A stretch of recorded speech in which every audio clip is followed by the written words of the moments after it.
Are you also a lawyer?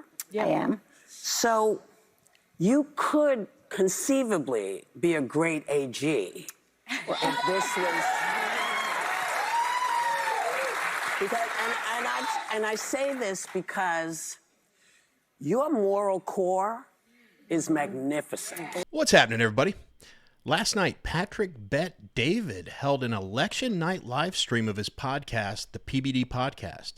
Patrick Bet David's live stream featured a star-studded conservative panel that commented on election topics and results as they became available. At one point in the evening, Patrick Bet David played a clip from The View interviewing warhawk Liz Cheney. At its conclusion, Patrick Bet David handed the microphone to comedian Dave Smith and let him wreck the obnoxious, woke, cackling hens of The View. Let's go. Very big fan of. Rob, if you can play this clip by Liz Cheney, if you don't mind. I know Dave's a massive fan of Liz Cheney. If you have the audio is good, you can already see the reaction. Please play this clip from this incredible show called The View. Go ahead, Rob. So I have a question. Are you also a lawyer? Yeah. I am. So you could conceivably be a great AG if this was... Because, and I say this because your moral core is magnificent. Well, and I know you probably don't want it, you don't want to think about it, but I just feel like I would feel a lot better with you leading the FBI, the CIA, the NBC, the LMNT, everybody. That's just me. So I'm just saying, should it be floated? Please think about it. And under the radar. We have to get Vice President Harris elected to really like. Well, you know, I'm being. You're putting it out there in the universe. I'm putting it in the universe Manifest. because that's how we do things. Go ahead. Pause. Okay, so Dave, big fan.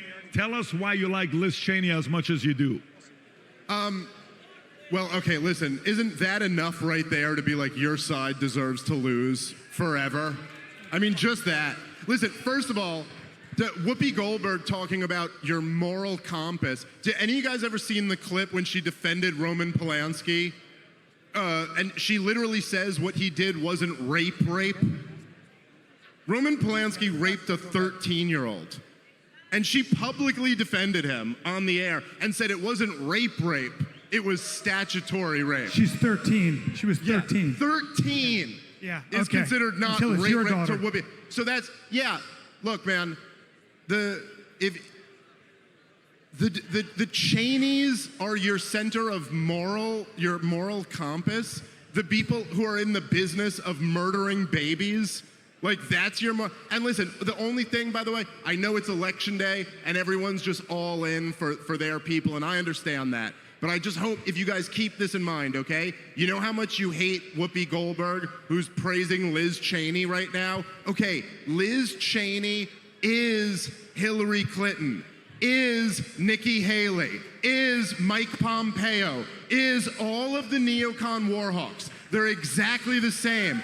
And just so you understand, who the neoconservatives are the American vanguard of the Israeli lobby. That's who they are, okay? Now, you may know that or you may not know that, but I promise you, go read some books about it, and I'm right. Fuck all of these wars. America is not threatened by Like watching videos like these, like, subscribe, and blah, blah, blah, blah, blah. Let's get back to the video. anyone, okay? We have two giant oceans around us, a gigantic nuclear arsenal, and the most badass military force in the history of the world. No one poses a threat to us. The idea that anyone can even convince you that Iran poses some threat to the United States of America, the country that doesn't have nuclear weapons or an air force capable of delivering them here if they were to develop them, all these wars are bullshit. Fuck the wars, support peace and free markets and laissez-faire government and prosperity. That's the key to American success. It's why we're the greatest country in the world. And man, listen, even if Trump does win today, and I really hope he wins, I hope he wins within the next half hour so I can go get some sleep. But even if Trump wins, I hope you guys know that's just the beginning. That's the very beginning of the fight to save this country. And the next step is keeping all of the war hawks out of Donald Trump's administration. Liz Cheney should be launched to the freaking moon and never allowed back in America. There's a guy that could do that, by the way. His name is Elon Musk. Huh? He could do that. There's a guy that could do it. His name is Elon Musk. And we got a rocket expert on our team now. By the so way, we might be Matt, able to. I want to come to you in regards to what he said about Iran, but before doing so, I got to make sure I have these two guys who know how to fight to leave this place very peacefully because they got another place to go. That's about an hour away. Mike Masvidal, appreciate you for coming out. Do you have any final thoughts before you leave? No, thank you for having me, and I appreciate you guys, and America will be beautiful tomorrow morning. We will fight. We will fight. I'm going to fight in 11 days, so watch that Madison Square Garden. Yeah, he knows. He knows. But no, it's a pleasure, man. And like I said, you know, George and I, Jorge and I, obviously we fight in an octagon, but on the same team tonight for sure. And let's go Trump. Appreciate you guys for coming out. My man. That's it. Thank you for coming out. Brother, we'll see you. Mike. God bless everybody. I'll see you. So, Christ is King. we'll follow up. Thank you. Making sure I'm at the right rally. Did you guys catch at the end there what Jorge Masvidal said? He said, Christ is king, and a bunch of people cheered. And then he said, I want to check if I'm at the right rally. I'm sure most of you know this, but in case you missed it, there was like a heckler. Well, I wouldn't call him a heckler, really. But there was someone at a Kamala rally that said, Christ is king. And everyone started booing, and she said, you're at the wrong rally. How any Christian could have voted for that nightmare is beyond me. So they brought up Liz Cheney. I had a few thoughts on her. So they call her a war hawk. Well, what do they mean by that? It means that she wants the U.S. to be involved in any foreign war, whether it's our fight or not. And 99% of the time, as you well know, it's not. Iraq, Afghanistan, Syria, what do they all have in common? One of their biggest proponents, Liz Warhawk Cheney. Actually, I did a little homework before this video because I want to make sure I knew what the heck I was talking about. And I was thinking, where does she get her stance on foreign intervention from? And the obvious connection is to say her dad, Dick Cheney, notoriously got us involved in Iraq with little or no evidence, but convinced the entire nation that they had weapons of mass destruction. It had something to do with 9/11. And by the way, when that was going on, I was like, yeah. That's back when all I watched was the news on TV, whatever they told me. Mainly Fox News, which I don't watch anymore. Because we know CNN, MSNBC, we know they're going to lie to us. But I got to a point where I was comfortable listening to Fox News and assumed they were saying things in good faith. But you can't trust any of them because they all have sponsors. They all have interests outside of the news. So I don't trust any mainstream news now. And I get my information from reading multiple sources and doing my best to make an informed decision. And I'm so grateful for anyone that's watching, if it's one person, if it's 100 people, because as much as I joke around and everything on here and like to have fun and just laugh at liberals and stuff, when I do make statements, I want them to be true. So it's my expectation that you all are going to challenge me on those things. It keeps me accountable, and that helps me get my facts straight. Man, I am all over the place today. I'm switching topics. I was talking about Liz Cheney being a war hawk. So with the obvious influence being her father and the fact that he was a war hawk, as I did some cursory research, I realized she likes to spend on the military. So what does that tell you? In bed with the military industrial complex. Anyway, she's garbage, just like an Adam Kinzinger or Mitt Romney. By the way, and correct me if I'm wrong here, but I heard prior to the election that Mitt Romney said, if Trump wins, I'm going to switch to the Democrat Party. And while the Democrat Party is the party of peace, love, and tolerance, they will throw people's children into a foreign war that we have no business in and not lose a wink of sleep over it and go back to their mansion and keep the money just rolling in. It's crazy how everyone thinks Trump is a monster, but his stance on our foreign intervention is we don't want our military people dying. I have so much respect for the military. So if you're watching this right now, thank you for your service. And I have so much respect for them that in a perfect world, not one of them ever has to die. I mean, if you're watching this right now, you already know how backwards things are, but how crazy is that?